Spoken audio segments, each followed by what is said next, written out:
जय हिंद साथियों, मैं चंदा आपका स्वागत है A&S GKGS रिसर्च एकेडमी में।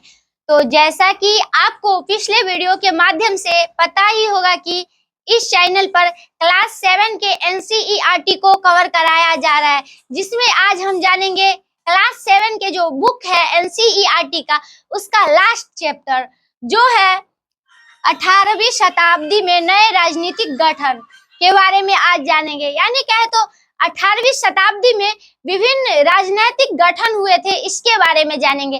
जिसमें हम जानेंगे बारी बारी से, इसके बारे में जानते हैं।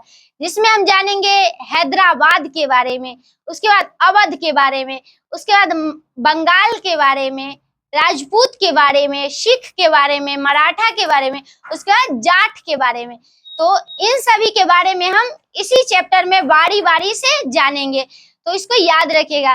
तो आज के वीडियो में हम कौन कौन से टॉपिक को कवर करेंगे इसके बारे में जानते हैं। तो चलिए जानते हैं। तो पहले हम देखेंगे मुगल साम्राज्य और परवर्ती मुगलों के लिए संकट की स्थिति। यानी कहे तो अब इस टॉपिक में हम बात करेंगे मुगल साम्राज्य और परवर्ती जो मुगलों के लिए संकट की स्थिति के बारे में जानेंगे। यानी कहे तो परवर्ती शब्द, परवर्ती यानी आने वाले शब्द के बारे में हम जानेंगे। तो उसके बाद हम अगले टॉपिक की बात करेंगे, तो वो है राजपूतों की वतन जागीरी के बारे में जानेंगे। यानी कहे तो राजपूत साम्राज्य के बारे में जानेंगे इस चैप्टर में। उसके बाद हम अगले टॉपिक की बात करेंगे, तो वो है आजादी हासिल करना, सिख संप्रदाय के बारे में जानेंगे। तो इन सभी के बारे में हम बारी बारी से जानेंगे। तो चलिए हम पहले टॉपिक की ओर से स्टार्ट करेंगे। उससे पहले हम थोड़ा सा पृष्ठभूमि के तरफ चलते हैं, इसके बारे में जानते हैं। तो 18वीं शताब्दी में इस उपमहाद्वीप में, यानी कहे तो 18वीं शताब्दी जब था, उससे पूर्व उपमहाद्वीप में विभिन्न घटनाएं घटे, जिससे मुगल साम्राज्य की सीमा की बात करेंगे वो बदल गई थी। तो इसके बारे में जानेंगे। उसके बाद 1756 की बात करेंगे। उसके बाद ब्रिटिश सत्ता जो था वह बारी बारी से विभिन्न क्षेत्रों पर युद्ध के माध्यम से कब्जा कर लिया। यानी कहे तो जब मुगल साम्राज्य था उसका सीमा बदला, तो जो ब्रिटिश सत्ता के जो लोग थे वो युद्ध के माध्यम से विभिन्न क्षेत्रों को अपने क्षेत्रों में मिलाने की प्रयत्न की और मिलाया भी। तो इसके बारे में हम जानेंगे। उसके बाद हम इस चैप्टर में बात करेंगे, यानी जो चैप्टर नंबर 8 है, इसमें बात करेंगे हम कहां से कहां तक के बारे में जानेंगे। तो मुगल साम्राज्य के जो सबसे शक्तिशाली शासक थे औरंगजेब जो थे, इनके मृत्यु के बाद जो मुगल साम्राज्य की पतन होना शुरू हो गया था, तो यहाँ से लेकर यानी कहे तो 1707 से लेकर 1761 तक के बारे में जानेंगे। यानी कहे तो 1761 आपको पता ही होगा कि 1761 में पानीपत की प्रथम तृतीय लड़ाई हुई थी। यानी कहे तो पानीपत की तृतीय लड़ाई हुई थी, तो इसको याद रखेगा। तो जैसा कि आपको बताए थे पिछले वीडियो में, यानी कहे तो चैप्टर नंबर 4 में पानीपत के प्रथम युद्ध के बारे में, पानीपत के द्वितीय युद्ध के बारे में, तो आज हम पानीपत के तृतीय युद्ध तक की कहानी को जानेंगे।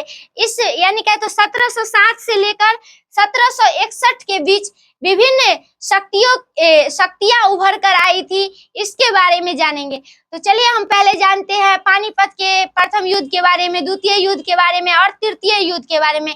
ये किसके किसके बीच हुआ था और कब हुआ था। तो हम पहले पानीपत की प्रथम लड़ाई की बात करेंगे। यानी क्या, तो पानीपत की प्रथम लड़ाई।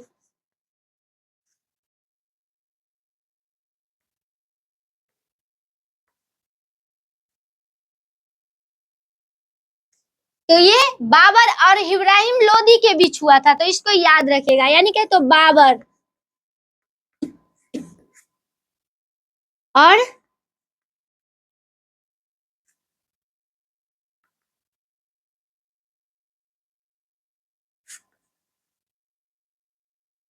तो बाबर और इब्राहिम लोदी के बीच हुआ था।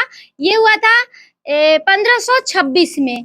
यानी क्या, तो पानीपत का जो प्रथम युद्ध हुआ था ये हुआ था 1526 में, तो इसको याद रखिएगा। उसके बाद हम द्वितीय युद्ध की बात करेंगे, यानी कहे तो पानीपत की द्वितीय युद्ध, तो ये हुआ था 1565 ईस्वी में, तो इसको भी याद रखिएगा। और ये युद्ध जो हुआ था, यानी कहे तो पानीपत का जो द्वितीय युद्ध हुआ था वो किन के बीच हुआ था, इसके बारे में जानते हैं।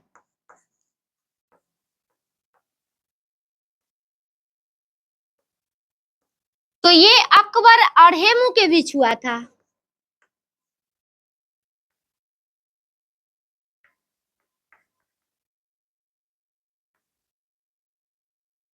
हेमू के बीच हुआ था, तो इसको भी याद रखिएगा। उसके बाद हम तृतीय युद्ध की बात करेंगे, यानी कहे तो पानीपत की तृतीय युद्ध, तो ये 1761 ईस्वी में हुआ था। जो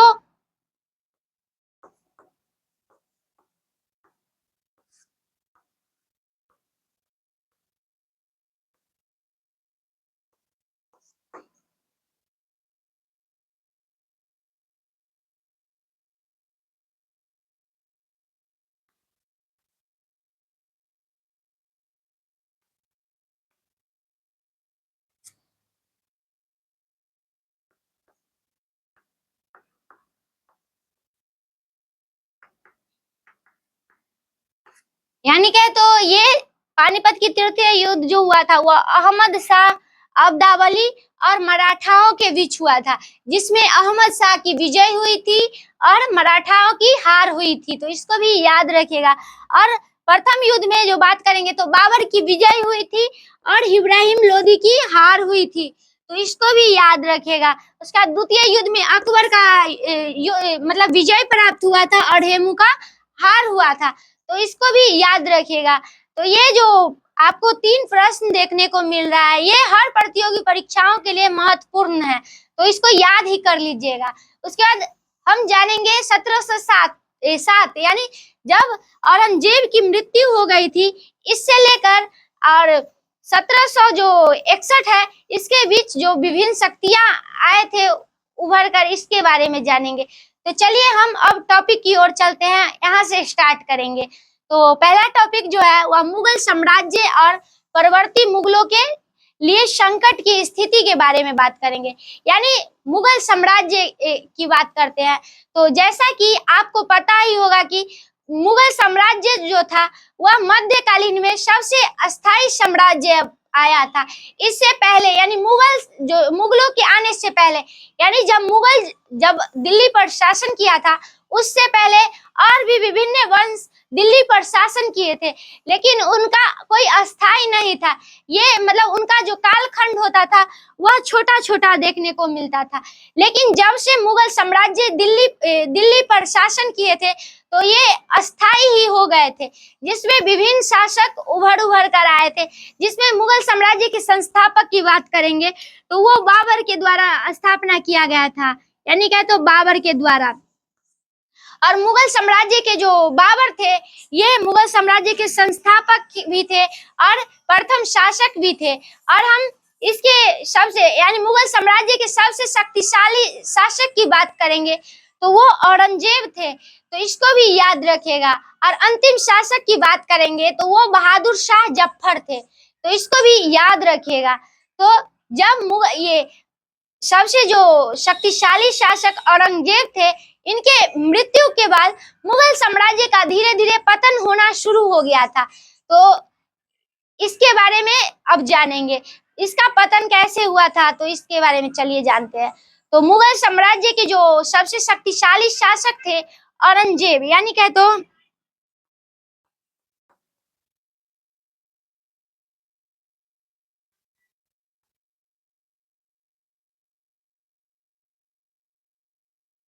औरंगजेब जो थे वो बात करेंगे ये ना मराठाओं के साथ बहुत लंबे समय तक, यानी क्या, तो मराठाओं और जो दक्कन में, यानी क्या, तो जो दक्कन जो था, जो महाराष्ट्र, हरियाणा, तेलंगाना, कर्नाटक के आसपास के क्षेत्र थे, उसमें ये औरंगजेब के द्वारा लंबे समय तक युद्ध किया गया था, जिसमें मुगल साम्राज्य के सैन्य शक्ति समाप्त हो गई थी, उसके बाद आर्थिक स्थिति कमजोर हो गई थी। यानी ये जो युद्ध हुआ था बहुत लंबे समय तक देखने को मिला था। जो जो दक्कन में जो युद्ध हुआ था वो बहुत लंबे समय तक चली थी।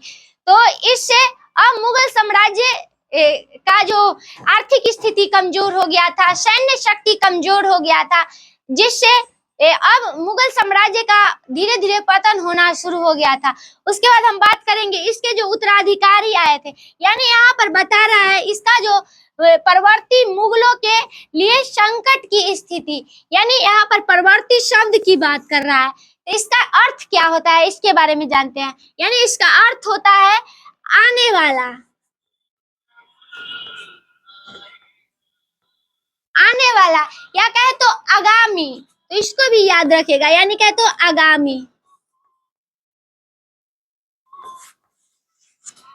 यानी जो औरंगजेब के बाद जो मुगल साम्राज्य पर शासन किए थे वो इनके उत्तराधिकारी, यानी कहे तो औरंगजेब के उत्तराधिकारी जो थे उनके समय में भी मुगल साम्राज्य पर बहुत ज्यादा आर्थिक संकट देखने को मिला था। सैन्य शक्ति बहुत ही कम देखने को मिला था, यानी कहे तो सैन्य शक्ति बहुत ज्यादा कमजोर हो गई थी। तो जिससे मुगल साम्राज्य का धीरे धीरे पतन होना शुरू हो गया था। तो उसके बाद मुगल साम्राज्य की आर्थिक स्थिति जब बहुत ज्यादा संकट की स्थिति में आ गई थी तो एक शासक थे जो अफगानी शासक थे, नादिर शाह।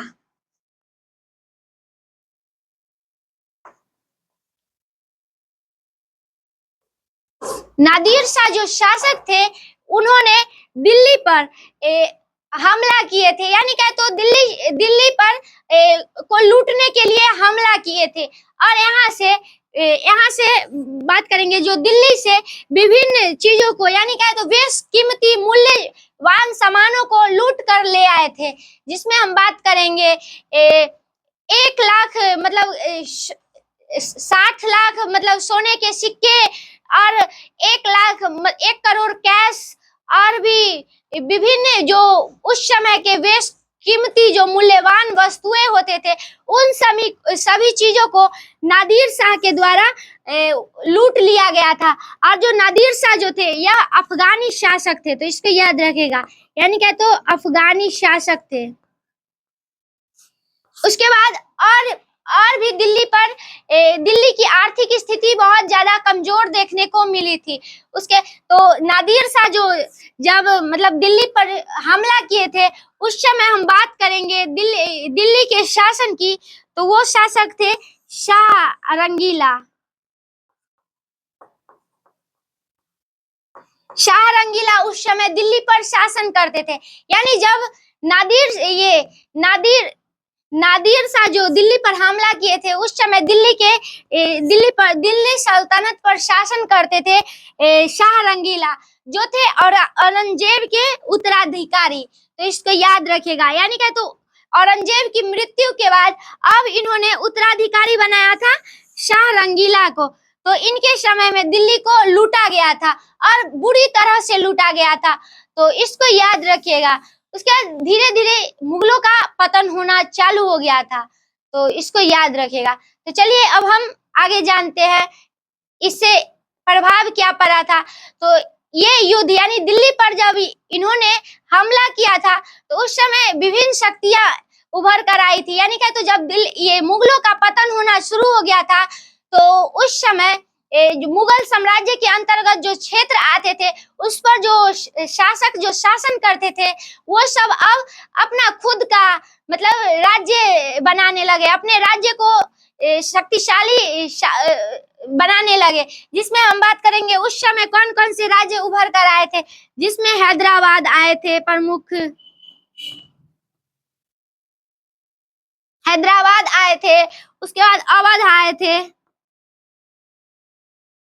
उसके बाद बंगाल आए थे।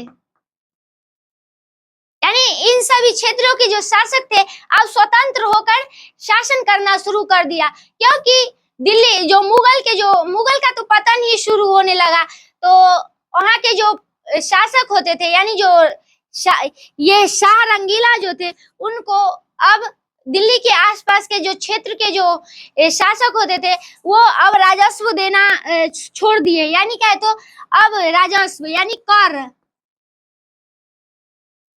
जैसा कि आपको बताए थे, जो मुगलों द्वारा विभिन्न क्षेत्रों के लिए शासन चुनाव किया गया था, यानी क्या, तो मनसबदार का चुनाव किया गया था, जिसमें हर एक क्षेत्र के मनसबदार को अलग अलग नियुक्त किया गया था और उनका कार्य क्या था, तो उनका कार्य क्या जो था वह विभिन्न क्षेत्रों से यानी अपने अपने क्षेत्रों से कर वसूल कर और राजा के दरबार में पेश करना था और समय समय पर राजाओं के लिए उपहार ले जाना था, और राजाओं को जब सैन्य की आवश्यकता होती थी तो वो सैन्य राज दरबार में पेश करता था।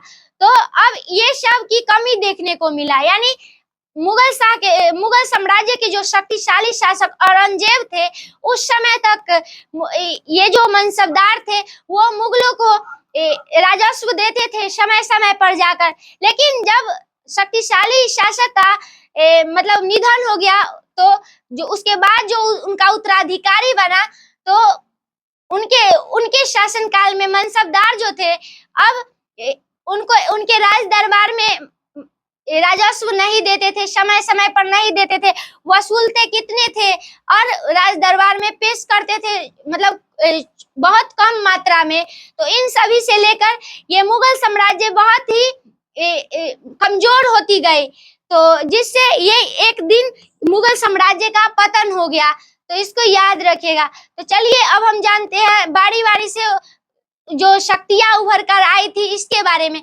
जिसमें हम पहले बात करेंगे राजपूतों की वतन जागीरी के बारे में, यानी अब राजपूत वंश की बात कर रहा है, इसके बारे में हम जानेंगे। तो चलिए हम जानते हैं पहले राजपूत शब्द के बारे में, इसके अर्थ के बारे में। ये जो राजपूत शब्द था, तो आपको पिछले वीडियो में भी बताए होंगे, राजपूत शब्द जो है वह दो शब्दों से मिलकर बना है, यानी क्या, तो राजा का पुत्र, यानी जो राजपूत शब्द के अर्थ की बात करेंगे तो वो है राजाओं का पुत्र। तो ये मध्यकालीन में सबसे शक्तिशाली शासक होते थे, तो इसको याद रखेगा। और ये क्षेत्रीय वर्ण के अंतर्गत आते थे, यानी क्या, तो क्षेत्रीय वर्ण के अंतर्गत ये राजपूत वंश आते थे। और इनके हम शासन क्षेत्र की बात करेंगे तो इनका शासन क्षेत्र था राजस्थान, और उत्तर भारत के इलाका, यानी क्या, तो उत्तर भारत के इलाका।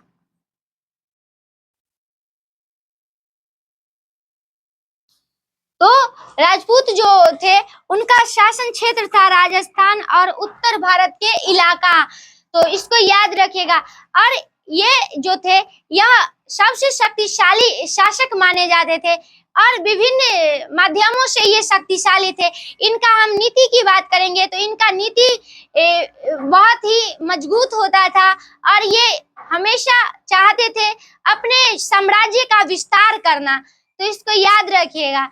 उसके बाद हम जानते हैं राजपूतों की मतलब युद्ध के बारे में।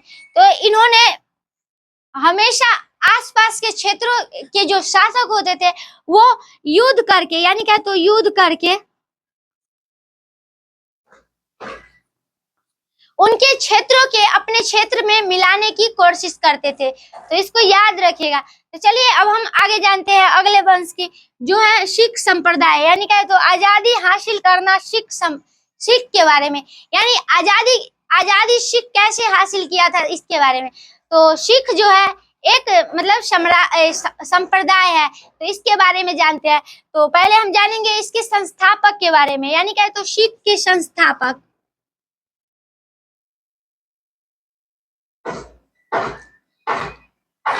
तो इसके संस्थापक थे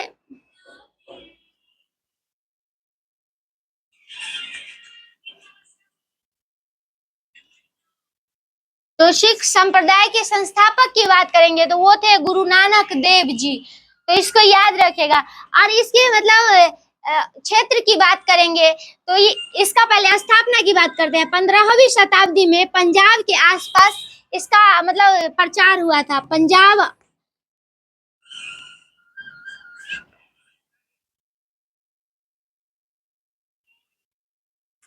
हरियाणा के आसपास के क्षेत्रों में इसका प्रचार होता था। तो इसको याद रखिएगा। और जो ये गुरु नानक जो थे, ये समाज में किस तरह का मतलब विचारों को व्याख्यान करते थे, इसके बारे में जानते हैं। तो इन्होंने यानी कहे तो गुरु नानक जो थे, इन्होंने समाज में बताया कि ईश्वर एक है।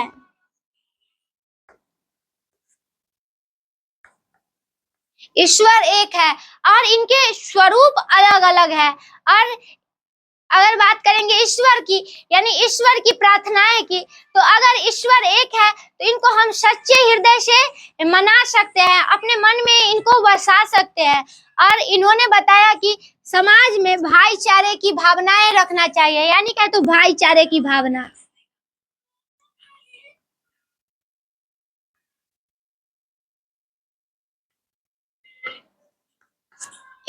इनका उद्देश्य था ईश्वर एक है, समाज में भाईचारे की भावना रखना, लड़ाई झगड़ा नहीं करना। उसके बाद जो आपको बताए थे मध्यकाल में जो जब जातियां उभर कर आई थी, यानी वर्ण से जब जातियां उभर कर आई थी, तो समाज में विभिन्न भेदभाव देखने को मिला था, जिसमें हम कहे तो छुआछूत की भावनाएं बढ़ गई थी। उसके बाद उच्च नीच की भावनाएं बढ़ गई थी, जिससे समाज के जो लोग होते थे उनको बहुत ही कठिनाइयों को झेलना पड़ता था। तो इनका मुख्य उद्देश्य था समाज में जो ऊंच नीच है उनको समाप्त करना और लोगों को इसकी प्रचार करना, यानी लोगों को बारी बारी से इसके बारे में बताना।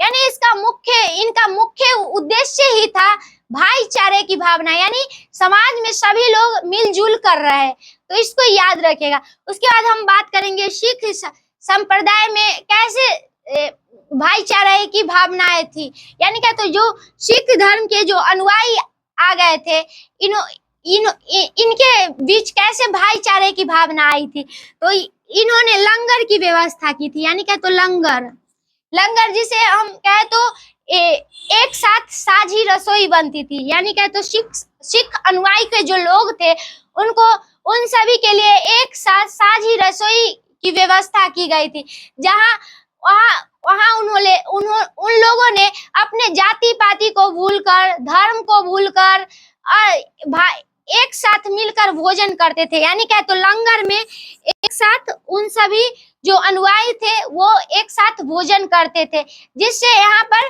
अब छुआछूत की भावनाएं धीरे धीरे समाप्त होने लगी थी।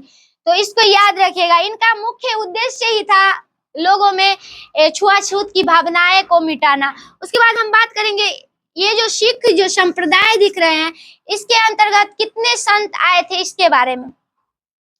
तो इसके अंतर्गत 10 संत आए थे, यानी क्या तो सिख धर्म में 10 संत आए थे, जिसमें प्रथम संत थे गुरु नानक, जिन्हें हम सिख संप्रदाय के संस्थापक भी कहते हैं। और 10वें संत की बात करेंगे, यानी 10वें संत जो थे गुरु गोविंद सिंह।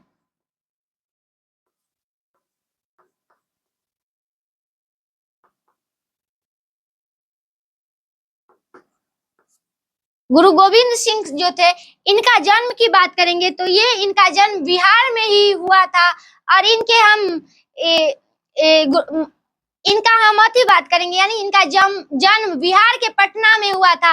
और इनका हम गुरुद्वारा की बात करेंगे, यानी क्या है तो गुरुद्वारा क्या होता है।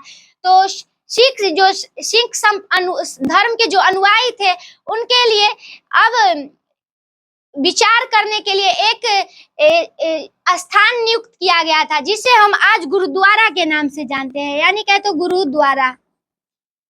यानी आज भी देखते हैं कोई भी अगर मंदिरों का निर्माण होता है, उससे पहले बैठक किया जाता है, तो उसके लिए एक स्थान नियुक्त किया जाता है जहां बैठक आसानी से हो सके। तो उस समय भी सिख जो धर्म के जो अनुयायी थे, उन्होंने विभिन्न जो नीतियां देना था, उसके लिए एक स्थान नियुक्त किए थे, जिसे हम